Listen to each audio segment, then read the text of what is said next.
Hey guys, welcome to my channel. This is Deepak. So in today's video, we would be discussing on NFR, that is non-functional requirement.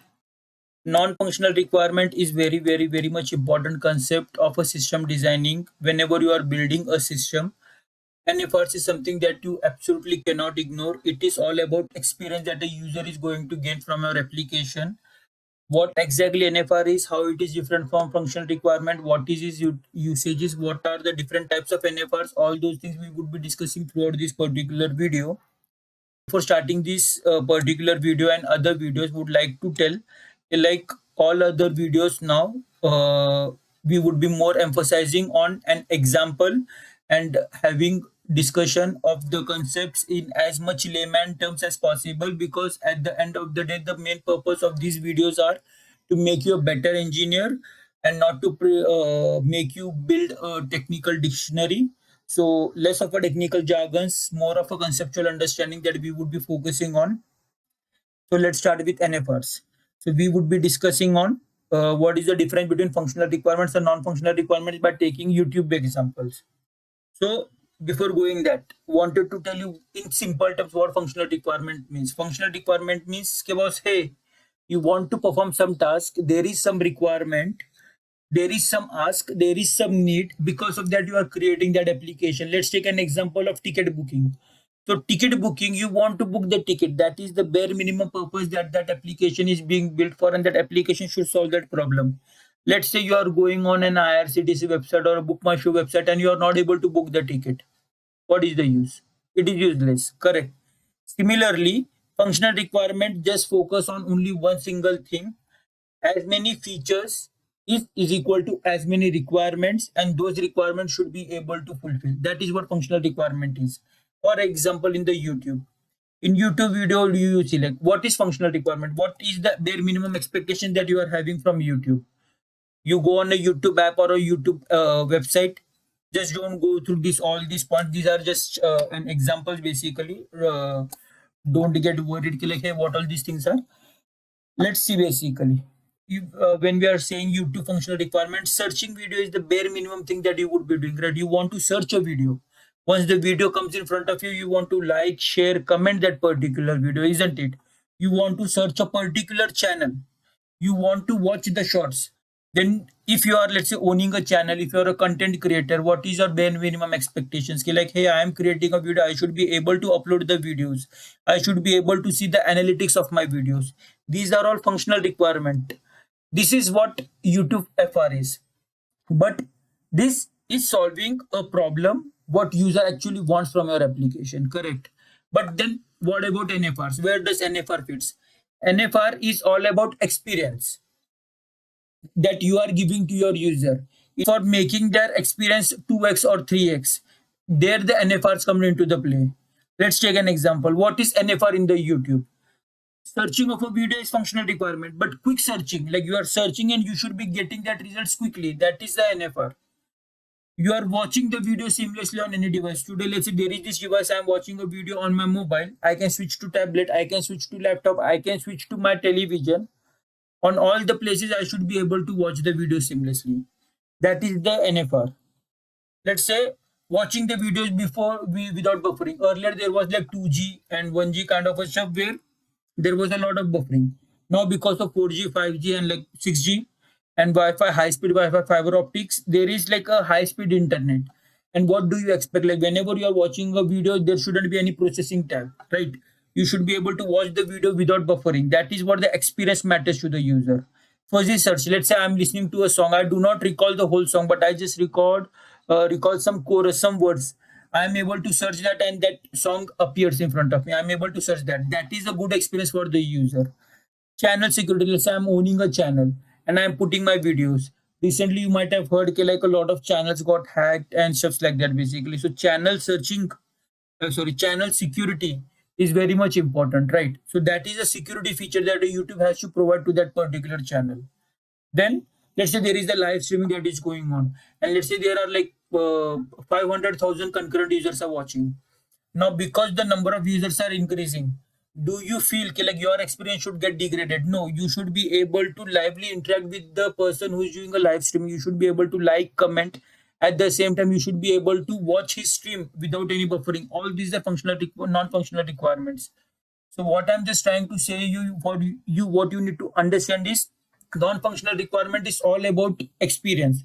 Let's say if you are searching a video and that video is displayed to you after 1 minute or 2 minutes. So at the end of the day, you are getting the result. But are you happy? Like the time that you invested in getting that response, are you happy? That experience is pathetic. So even if you're solving a problem by meeting the functional requirements, but if you're not able to satisfy your customer, have a good experience for them, if they're finding difficult to use your application, it is not simple for them, then that is the bad NFR. And trust me, people are going to leave your platform. So what does NFR actually means? NFR means ki like you are building something which is unsaid, but for making your customers experience much better. That is the thing which we solve via NFRs. So some terminologies you guys might have heard: latency, throughput, and scalability, fault tolerant. But just these are the tip of the icebergs.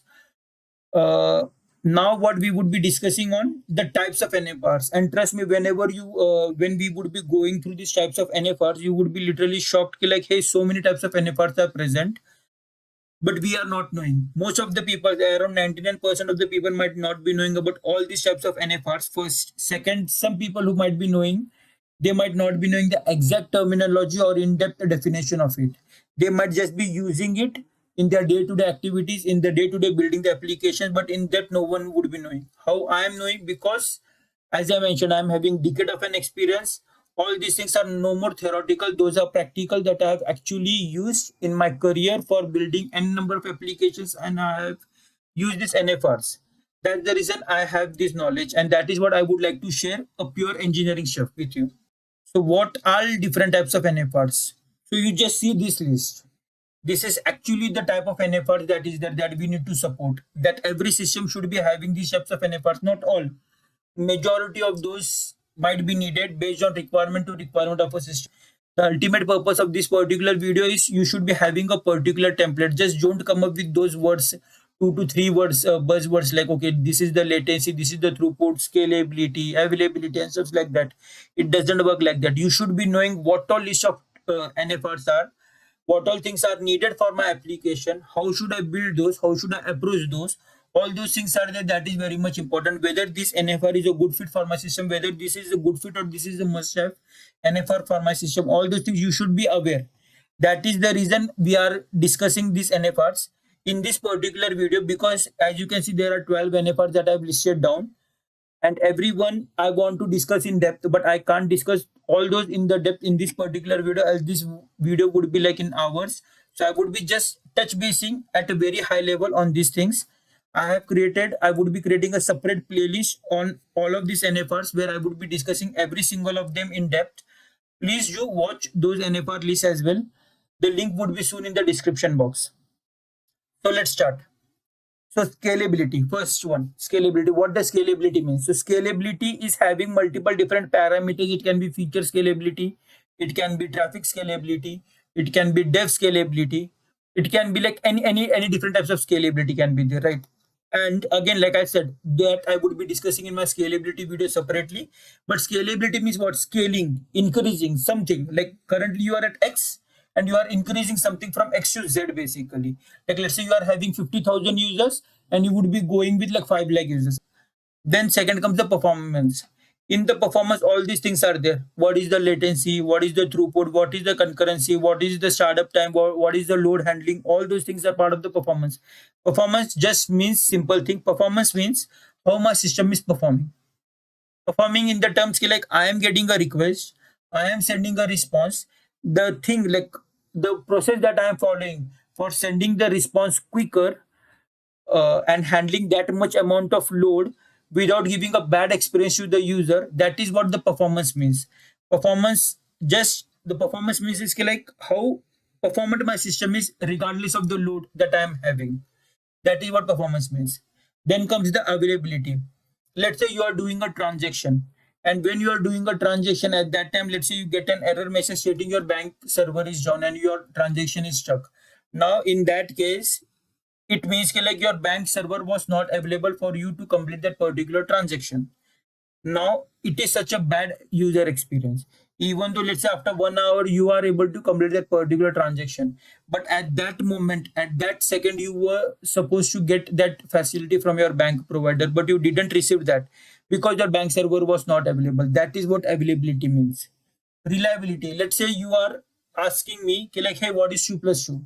I am telling you the answer, it is 4. Next time, once again, you are asking me what is 2 plus 2. I am giving you 22. Next time, you are asking me, hey, what is 2 plus 2? I am giving you, let's say, 12. So now you see, with the same request, I am giving you the different response. So a system is not reliable. Correct. Reliability means when I am giving you the same input, I am expecting the same output. Your system should be reliable. I should be able to trust your particular system. For every same input, the output should exactly be the same. That is what the reliability means. Maintainability. Let's say today there is the requirement, I am building an application for a startup, and let's say there is like a fewer user base and a fewer feature sets that I'm developing and deploying. And let's say it takes me roughly around 3 months of a time. Now, as and when my startup is growing and I am getting more and more user and more feature, the expectation is my system, my application should be maintainable, where I should be able to maintain those features by adding more feature sets. I should be able to maintain them. It should not happen ki like, okay, these new features I need to add, or these many number of users are there, okay, I would just discard what I've built previously and I would be building it once again from scratch. That is not maintainable. Basically, you should be able to maintain. If there is any bug is coming, any new feature requirement is coming, you should be able to handle those bugs, those feature requirements. You should be able to maintain your application regardless of the load that your system is getting. That is what maintainability means. Security, this is like a de facto standard. Every backend application, front end application, whatever it is, everyone wants that system should be secure. The hacker should never try to hack your system. Your data should be consistent, your data should be secure. That is what the bare minimum expectation is. This is what security means. Portability, portability means, let's say today I am developing my application, I am using MySQL as a database, and then tomorrow the request arises and I see like, hey, now I need a high write throughput, I can't use MySQL, I need to switch to Cassandra. That what portability means. So I am just changing my resource, I am just changing my database, but it doesn't mean like I need to rewrite my whole application. Or let's say today I am using AWS, tomorrow I want to deploy it to, let's say, GCP.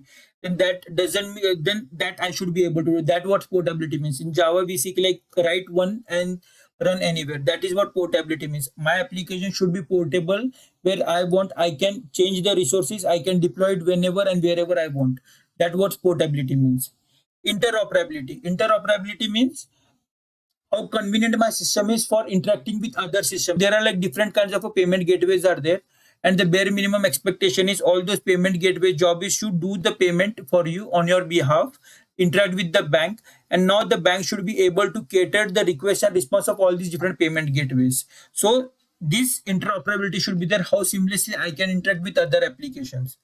Compliance, compliance, security is utmost important. Every application is being built in particular country, there are rules of that particular land, and that rules should be followed. There can be data related compliance, there can be transactions, the financial transactions related compliance, there can be anything like a personal security, data protection, all those things are important. So compliance is very very much important, and your system should be compliant enough. Then auditability, let's say you are doing a transaction, okay, and now in that doing a transaction, what is happening is, uh, you want to keep the track, you want to audit that every single transaction that is happening. Let's say because you are doing a debit transaction and the amount is getting debited and credited from one account to another account. Tomorrow if customer is raising that concern like, hey, I didn't debit it, or I didn't do this particular transactions, or hey, the money didn't got credited in my account, all those audit logs should be available with you. So that means auditability. Let's say if someone is going in production and they are doing some kind of a mischievous activity, the trace of that particular person who had performed that operation on the production servers directly, that audit information should be available with us. Usability, at the end of the day, your application around 60, 70, 80% of the applications is being going to be used directly by the raw users, if specifically if it is in B2C domain. Simple terms, you want to make your application as much user friendly as possible. Let's say today I am going on a YouTube and I am, if I want to search something, there is already a search bar. I can easily search that. Already the videos or shorts are there. I can do just easily swipe. There is like button. I can do easily like. There is a comment. I can go ahead and I can do an easy comments. So all those things, like, I do not need any specific tool or something, any documentation. I do not need to read to see like, hey, how can I use this particular thing? Everything should be self-explanatory. I should be able to easily see them. If, let's say, if my transaction is failed, or let's say if the server is not available, I should be getting a proper error message. I should not be waiting on a platform for too much amount of time. I should be getting, let's say, I am waiting for 60 seconds. Now, even if my, let's say, my transaction is checked and it is taking 2 minutes or 3 minutes, I should get a proper error message stating, hey, your transaction has been declined or it is in processing. We would call back you, or we would notify you. That is a good user experience. Testability. If you are building an application, but if no one is able to test that application, then that is totally useless. So testability is very much important. How easy you are making your application for your testers to test it. This, firstly, it helps for creating a test suite which would avoid the regression as and when you would be piling up your feature sets in a particular service. And the second thing, how this would be helpful is, every single component, it can be via unit test, it can be via integration test, every single component and piece of your application is tested thoroughly, so that, like, the more the proper testing happens, the less the chances of the breakages. So these are certain NFRs that I wanted to discuss with you guys. Again, as I mentioned, I would be creating a separate dedicated playlist. So many NFRs, I can't explain everyone in depth in this particular video. In NFRs, there would be one dedicated video for these NFRs. Like, I would be grouping them or I would be explaining them in isolation. But rest assured, every NFR would be covered in depth with actual examples. So if you like this video, please do like, share this video, and please do subscribe my channel. Thanks.